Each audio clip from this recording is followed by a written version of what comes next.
TV 247 hoje vem conversar e eu agradeço muito nos receber o pré-candidato do PCdoB ao governo do Rio de Janeiro, Leonardo Giordano, vereador em Niterói, já por 3 mandatos, né, Leonardo? É isso aí. Obrigado por receber a TV 247, Leonardo. Uma honra. Eu agradeço a oportunidade de conversar, né? O trabalho de vocês é muito elogiável, é muito importante o trabalho de comunicação alternativa nesse ambiente de monopólio das comunicações.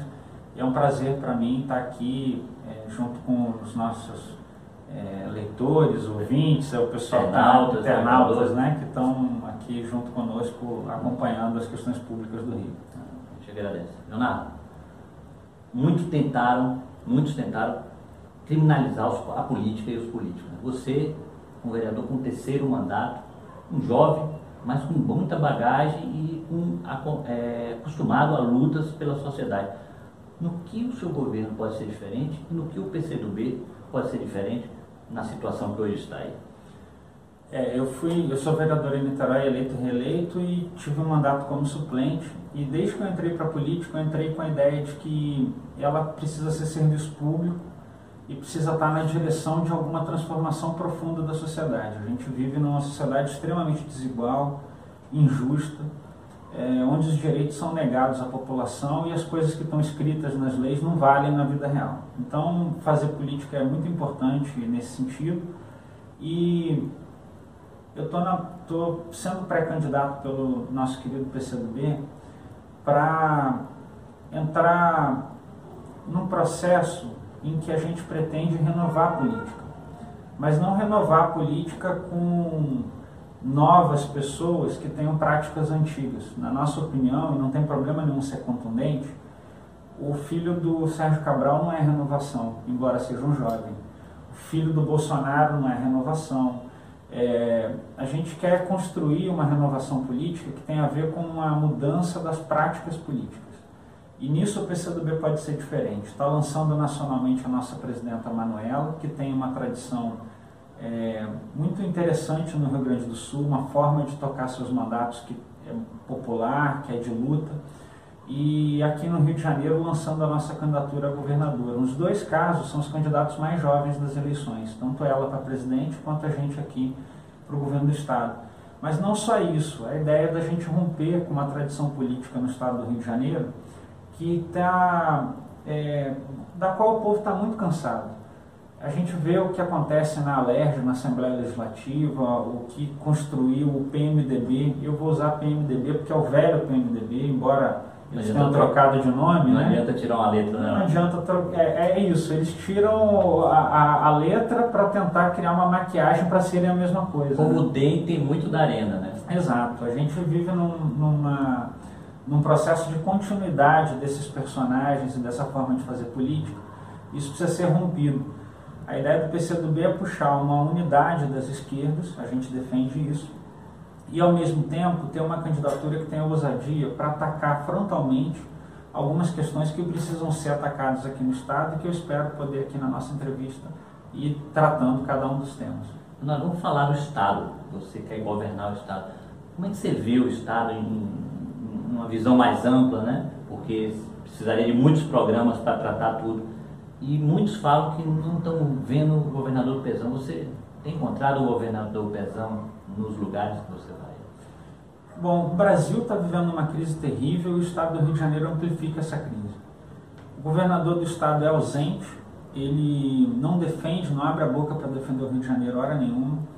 Ele é um personagem apagado, acovardado e que se rendeu num pacto que está expresso, está escrito, chegou a ser assinado, que é o regime de recuperação fiscal do Rio, onde se aplica a cartilha do governo Temer no Rio de Janeiro sem nenhuma resistência. Esse processo faz com que a gente tenha uma situação terrível no estado do Rio. O desemprego é grave em todo o Brasil, mas no Rio ele é maior que a média nacional.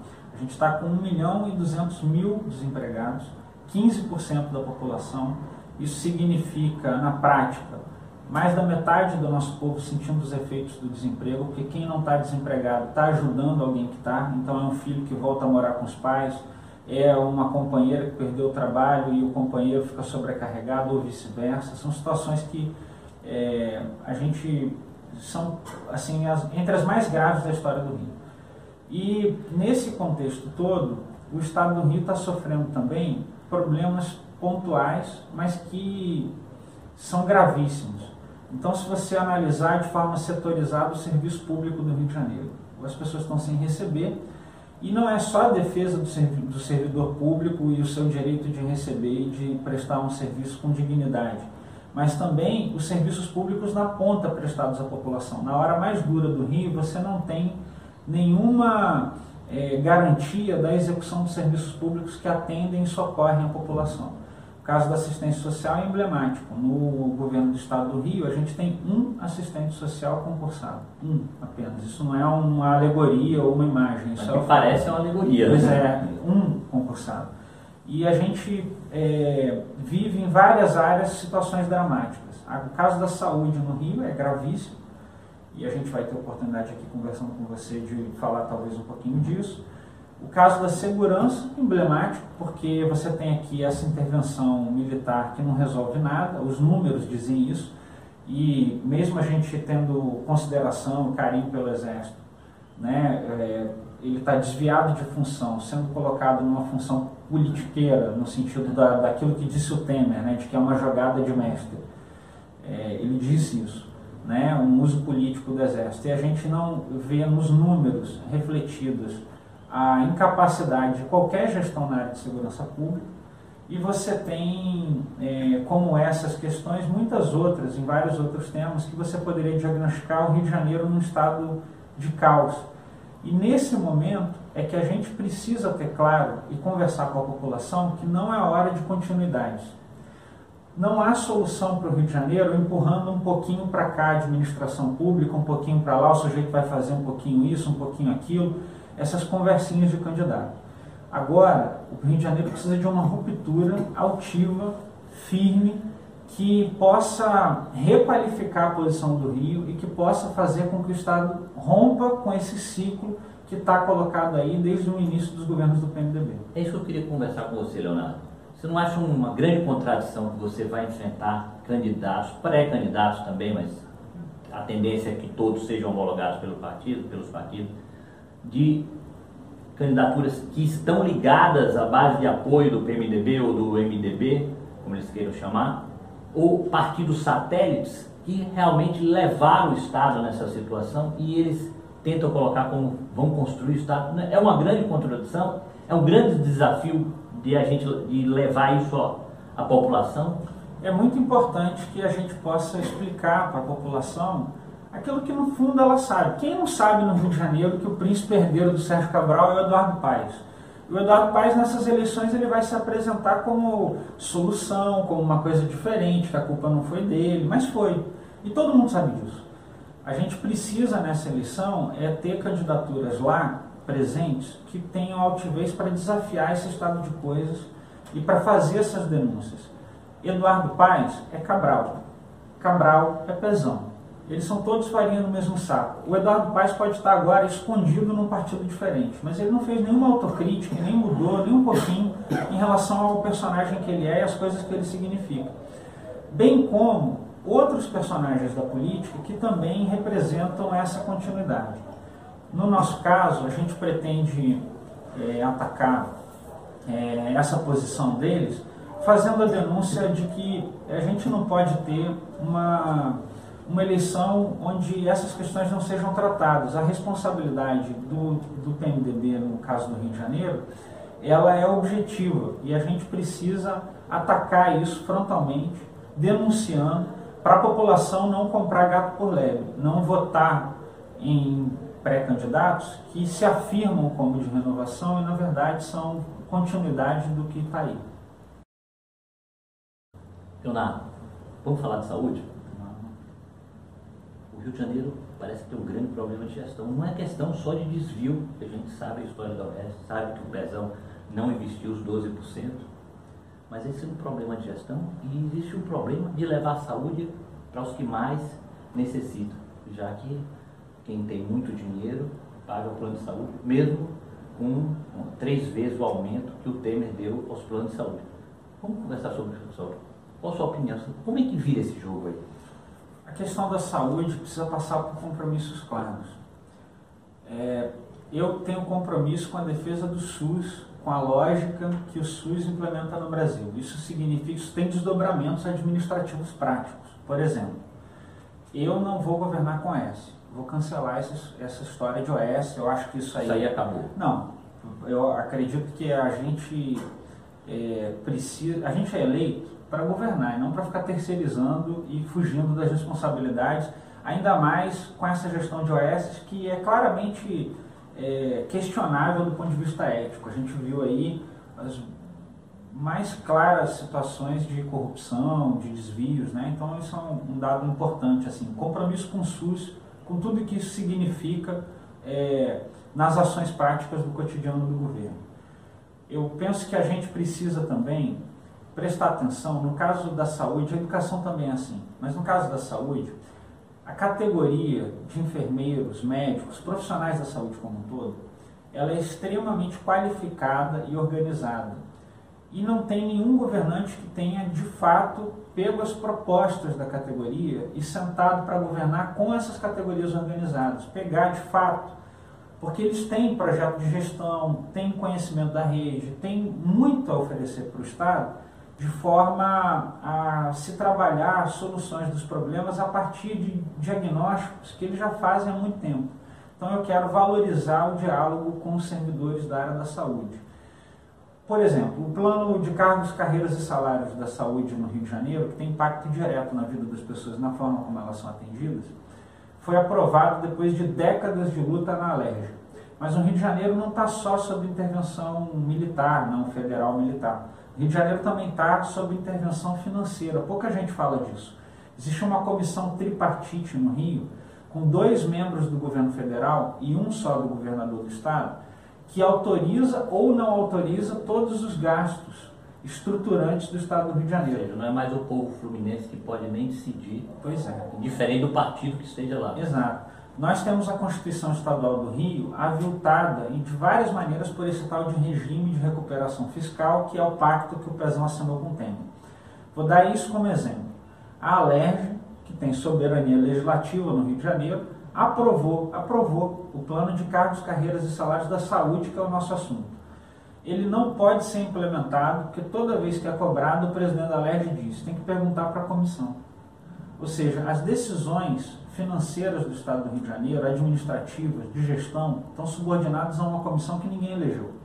Isso tem que ser atacado.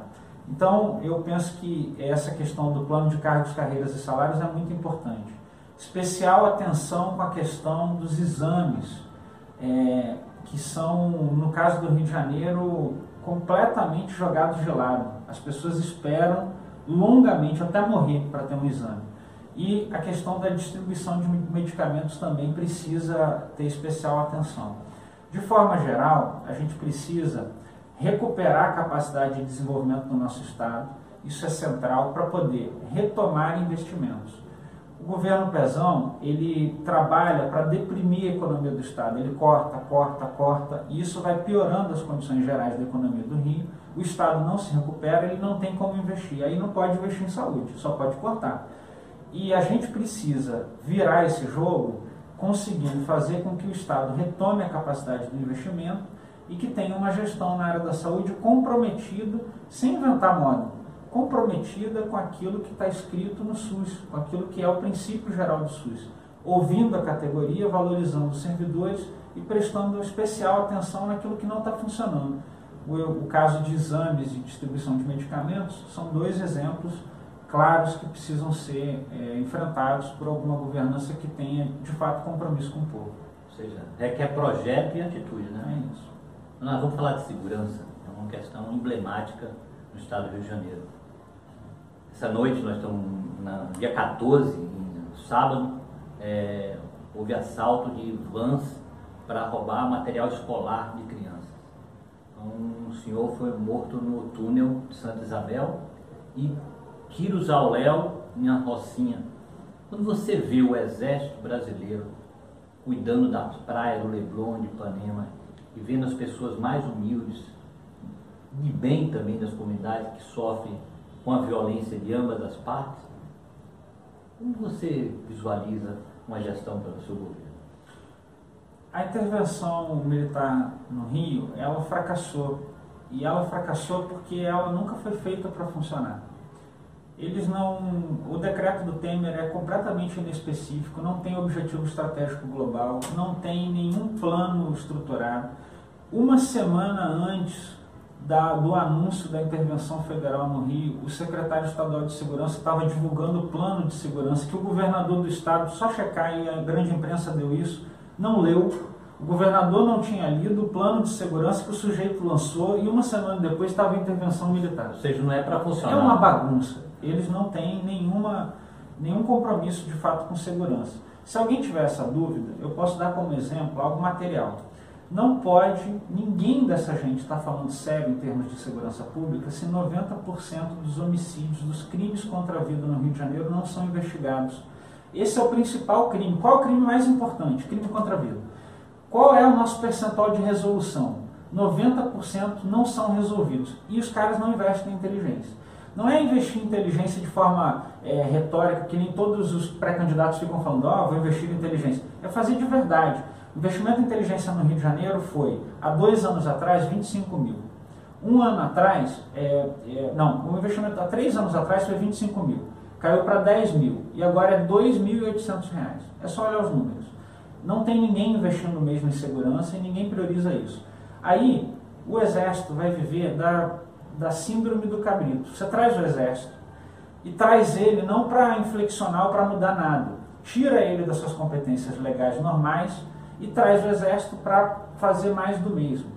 Então, fazendo mais do mesmo, ele colhe os mesmos resultados. Porque quem acorda de manhã e faz mais da mesma coisa, não vai colher resultado diferente. Não vai alterar. Né? Não vai alterar. E a inércia leva para o pior, né? O próximo passo do Pezão agora deve ser chamar os capacetes azuis da ONU ou a Liga da Justiça para tentar dar jeito na segurança do Rio. Porque ele chama para fazer a mesma coisa. E isso que está errado. Tem que se inflexionar essa lógica. Primeiro de tudo, o Estado do Rio vai melhorar na questão da segurança quando a gente tiver foco no emprego. É o foco da minha pré-campanha. Foco no emprego. Segundo, do ponto de vista da articulação de segurança pública em si, a gente precisa mudar radicalmente a maneira como aborda o problema. Não pode ter essa síndrome do cabrito que sobe o morro, desce o morro, sobe o morro, desce o morro e não resolve as coisas. Precisa, de fato, atacar o problema a partir da prevenção e da investigação. O que eles fazem? Ostensividade. Então um monte de gente na rua, com um monte de fuzil, com um monte de parafernália, e aí você está dizendo de forma correta, de forma distorcida, distribuindo esses homens pelos ambientes para fortalecer a presença simbólica, política da segurança em certas áreas, e de fato sem investigar, desarticular as quadrilhas, prender os criminosos, e sem, na outra mão, trabalhar no sentido da melhoria social, que é o que vai, de forma estruturante, no médio e longo prazo, resolver o problema. Na articulação de curto prazo, eles enxugam gelo porque vão atrás de uma guerra contra as drogas que é falida e não tem nenhuma política de segurança pública que possa ser mensurada pelo povo, estabelecida em um plano, com metas, com critérios, com objetivos, para que haja a plena fiscalização da atuação. Ou seja, não tem nem apuração, não tem como apurar. É isso. No caso das investigações no Rio, você já perdeu a batalha quando 90% dos crimes contra a vida não são investigados. Inverter essas questões seria uma revolução na segurança do Rio de Janeiro.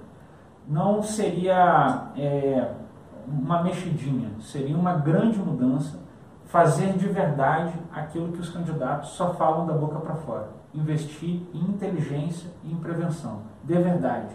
Fazer o orçamento corresponder ao discurso político que é feito pelos candidatos. Mas eles se investem só em ostensividade porque é isso que dá voto, é isso que as pessoas aplaudem à primeira vista e não resolvem de forma estruturada o problema.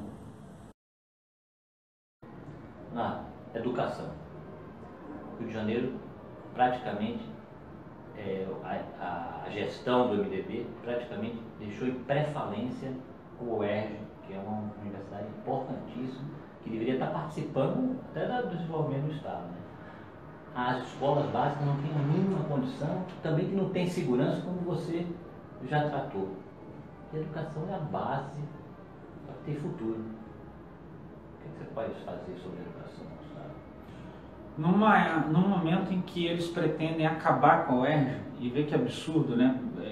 As pessoas que estão assistindo, vê se São Paulo pensa em acabar com a USP. A UERJ tem um enorme papel em pensar o Rio de Janeiro, em formular soluções, é um ativo estratégico do nosso estado. Tanto quanto o ENF, o ESO também são, né? A rede interiorizada da FATEC, a gente precisa de fato dar uma atenção especial à questão da educação. Tem dois legados importantes que eu acho que valem ser mencionados.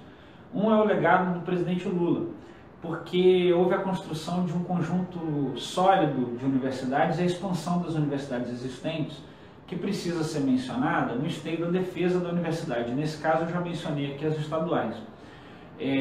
O Plano Nacional de Educação, que a gente precisa fazer valer no Rio de Janeiro, e na outra margem, um outro legado que é histórico no Rio de Janeiro, que é o legado do Darcy Ribeiro e do Leonel Brizola, da educação integral, de a gente ter um investimento de fato em educação pública, gratuita, de qualidade, que atinja as massas no Rio, para que a gente possa enfrentar essa questão.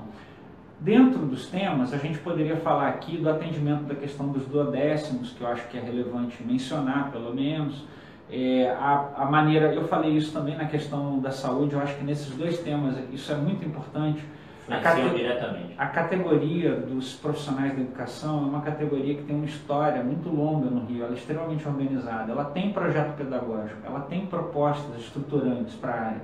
Então precisa governar com essas categorias, precisa de fato ter compromisso em ouvir os trabalhadores. Isso vai ser algo muito diferente do que já foi feito no Rio de Janeiro em outros governos, se a gente tiver a oportunidade de governar. Eu penso que na questão da educação, a gente precisa de fato trabalhar com uma mudança de paradigma se a gente quiser ter um futuro no caso do Rio. Eu ouvi muito isso ser dito e eu concordo. Se a gente tivesse escutado o Darcy Ribeiro lá atrás, a gente não estava vivendo os problemas de segurança pública que a gente está vivendo hoje no estado do Rio de Janeiro. Então eu acho que esses compromissos são compromissos gerais que a gente precisa assumir e ficar do lado de uma rede pública que esteja fortalecida. O governo Pezão tem fechado escolas, turnos e turmas, supostamente para economizar. Educação não é gasto, é investimento e a gente precisa inflexionar isso de uma forma objetiva na governança estadual. Aquela culpa do Estado mínimo, né? Destrói o Estado e não sobra nada e também não regulariza as contas do Estado. Ele não quer cobrar a Lei Candir do Temer, que é uma lei que o Rio de Janeiro receberia 60 bilhões de reais, não quer cobrar os grandes devedores do Estado e bota a culpa da falência do Estado nos profissionais, nos servidores públicos, arrochando, né, com propostas como ele fez no pacote de maldades que mandou para a LERJ, que a LERJ ficou sitiada e os deputados de forma sem vergonha votaram a favor, e bota a culpa nos serviços públicos, querendo fechar escolas, fechar turnos como eu mencionei aqui no caso da educação. É uma situação difícil, cada vez se aprofunda. Vamos falar um pouco de economia? Petróleo é uma das grandes fontes do Rio de Janeiro, apesar de o Estado ter também uma fonte do turismo muito grande e ter um processo de industrialização, principalmente no governo Lula e também no passado. Né? E agora o setor do petróleo é totalmente destruído num modelo. Tem como fazer a gestão do Estado do Rio de Janeiro sem estar atrelado à questão nacional, já que isso sempre foi histórico, não viu? Não, é necessário ter uma relação com a federação e até no caso do Rio de Janeiro, por que não dizer, é importante rediscutir o Pacto Federativo. O Rio de Janeiro arrecadou para o governo federal no ano passado por volta de 140 bilhões de reais e ficou por volta de 30 bilhões. Se você olhar para Minas Gerais e a Bahia, que são estados que dá para comparar com o Rio, essa pirâmide é muito mais equilibrada. Eu acho que a gente precisa aqui no estado do Rio romper com o regime de recuperação fiscal. Essa é uma pergunta muito importante que os eleitores devem fazer aos candidatos.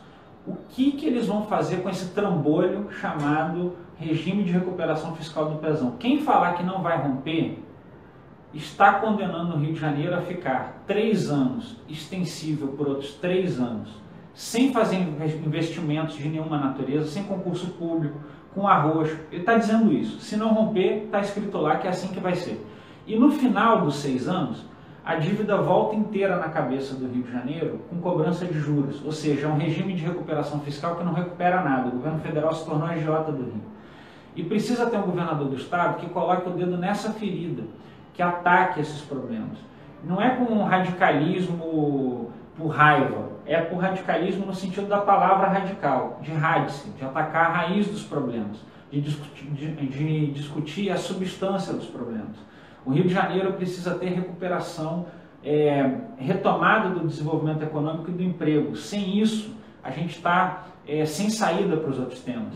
E nesse caso específico, é fundamental ter um governador do estado que seja capaz de colocar o Rio de Janeiro na pauta de reivindicações do governo federal, de pautar o Rio de Janeiro como um tema importante do estado. O governador atual que a gente tem vende o estado do Rio de Janeiro. Basta olhar aí o que ele pretende fazer com a SEDAI, que é a entrega do patrimônio público, destruindo os ativos do Rio de Janeiro e sem nenhuma, quem for estudar o regime de recuperação fiscal vai ver, sem nenhum compromisso com de fato recuperar nada. O governo federal não coloca R$1 no Rio de Janeiro. É um regime de recuperação fiscal que é de recuperação só no nome. Não tem R$1 do governo federal. Mas isso é uma contrapartida. Não existe. Ele adia a cobrança, as cobranças que o governo federal faz ao Rio, adia, e aí o governador pode pagar salário e enrolar a máquina, e no final ele cobrando juros. Então não há recuperação do Rio de Janeiro e não há nenhum interesse do governo federal, infelizmente, em tratar o Rio de Janeiro de forma digna. E a gente precisa romper com isso para falar de economia aqui. Vou dar um exemplo para fechar, de como ter governador faz diferença. Novamente, Espírito Santo e Bahia, nesse caso desse exemplo, tiveram plantas da Petrobras para fechar. Nos 2 casos expostos, os governadores dos seus respectivos estados brigaram, chiaram, reclamaram, lutaram para não fechar a planta da Petrobras nos seus estados. Resultado, para a Bahia e para o Espírito Santo, não fechou. Foram abertos grupos de trabalho para achar soluções alternativas e não se fechou as plantas que eu estou discutindo aqui. No caso do Rio de Janeiro, o que faz o nosso governador? A Petrobras está batendo recorde de colocar plataformas no mar, são 18 esse ano. Quantas são feitas no Rio de Janeiro? A Petrobras está gerando 200 mil empregos na Noruega e na China. E a gente não vê não vê empregos sendo gerados no Rio de Janeiro, as plantas aqui fechando. Então, dá para reverter, tem como fazer isso. No caso da cobrança dos grandes devedores do estado do Rio, isso dá para o Rio de Janeiro bilhões de reais. No caso da Lei Candir, a gente pode ter 60 bilhões de reais que resolve o problema da dívida estadual, que a Minas Gerais está cobrando. É uma lei, não é um projeto de lei, não é uma coisa delirante, é uma lei que pode ser cobrada e a gente pode fazer isso funcionar aqui no Rio de Janeiro. E de forma complementar, só para fechar, existem outras fontes de receita. No Maranhão, o governador Flávio Dino, do meu partido, fez imposto sobre bens de luxo. E lá funcionou para arrecadar milhões de reais. E nós precisamos dar força para a discussão nacional que faz com que a gente possa cobrar IPVA de lancha, jatinho e helicóptero. O sujeito está dirigindo uma Brasília pagando IPVA e passa em cima da cabeça dele um helicóptero que não paga IPVA. Isso dá também para o estado do Rio milhões de reais que não vão... E essas 2 medidas não são estruturantes para resolver o problema. As outras 2 que eu falei, cobrança dos grandes devedores e Lei Candir são, mas elas ajudam a recompor as finanças estaduais para investir em saúde e educação e resolver os problemas. E mostra o foco, né? É isso. Leonardo, toda essa situação despertou uma grande esperança na população do Rio de Janeiro, uma união do campo progressista para vencer exatamente essa situação politicamente. Você acredita nessa aliança? Se não ocorreu, por que não ocorreu? O que a gente pode falar sobre isso? Bom, o PCdoB defende uma frente da esquerda justamente por essas razões.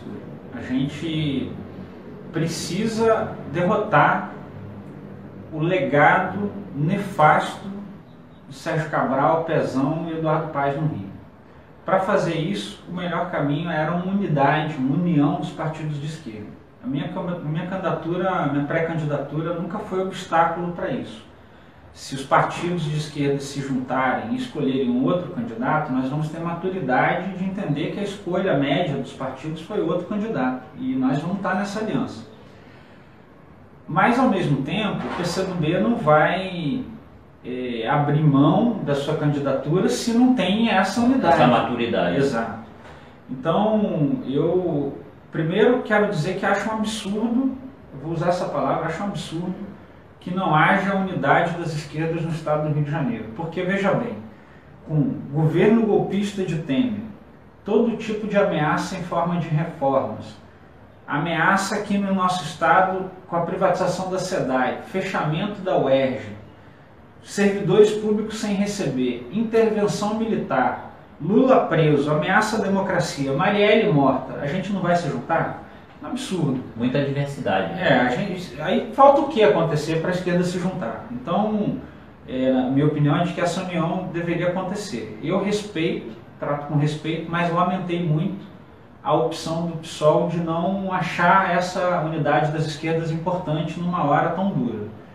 E a gente vem conversando com os demais partidos, o PDT, o PSB, o PT, para tentar buscar esse coesionamento em torno de uma única candidatura e de um programa que a gente está tentando desenvolver juntos. Então continua esse trabalho, esse momento pode ter um resultado. É um dos trabalhos que a gente segue tentando fazer, embora o cenário nesse momento, infelizmente, é um cenário de afirmação das candidaturas por todos os partidos. Então, eu repito, a nossa pré-candidatura não é obstáculo, mas se a gente não tiver a unidade das esquerdas, a gente vai lá para fazer a denúncia. Você tem um projeto que pode ir caminhar para o governo. E nós vamos... vamos para as urnas, né? É isso, vamos trabalhar para demonstrar durante a campanha soluções para o povo do Rio de Janeiro e, ao mesmo tempo, denunciar os desmandos e os ataques a qual tem sido submetido a nossa população.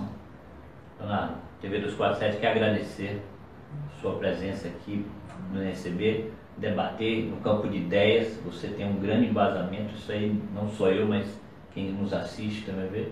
E você falar suas considerações finais ao povo fluminense e sucesso a você. Valeu, meu amigo. Eu agradeço muito a oportunidade, cumprimento mais uma vez a TV 247, meu amigo Túlio aqui e as pessoas que estão assistindo, os internautas, as pessoas que estão acompanhando o debate público no estado do Rio de Janeiro. É um momento decisivo em que a população precisa entender que essa eleição não está em jogo simplesmente a administração, como eu disse, um pouquinho mais para a direita ou um pouquinho mais para a esquerda. É uma eleição decisiva para o futuro do Rio de Janeiro. Se nós tivermos a confirmação desse projeto entreguista e de destruição dos direitos no Rio, a gente vai ter o nosso povo penando, sofrendo muito, e nós precisamos evitar isso através de uma mobilização social em torno das campanhas eleitorais. Independente se as pessoas gostem mais de um candidato ou de outro, se queiram votar em mim ou em outro candidato, elas precisam participar do debate público, porque é um momento decisivo da história do Rio de Janeiro. O Lenin, para citar o Lenin aqui no fechamento, ele tem uma frase que eu gosto muito, que ele diz assim: tem décadas que não acontece nada, mas tem semanas em que as décadas acontecem. E essa é uma eleição onde vai ser jogado o destino do Rio de Janeiro por décadas à frente. Vamos esperar uma grande escolha. Obrigado, Leonardo. Valeu.